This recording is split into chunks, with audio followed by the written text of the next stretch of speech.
Hello everyone, today I will show you how to center a text box on a PDF file using Wondershare PDF element. This is my PDF file and I will center this text box in this page.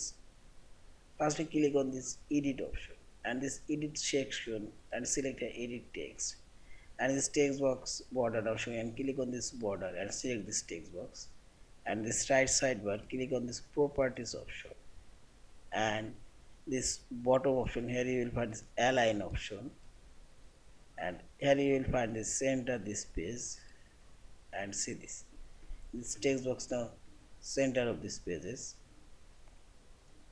You can see that I will change this text box moving position and again click on this text box and select.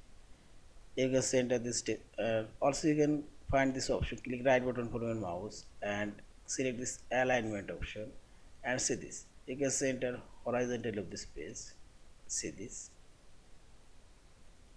and this is vertical of this pages and see this, and this one center both of them vertically and horizontally and see this.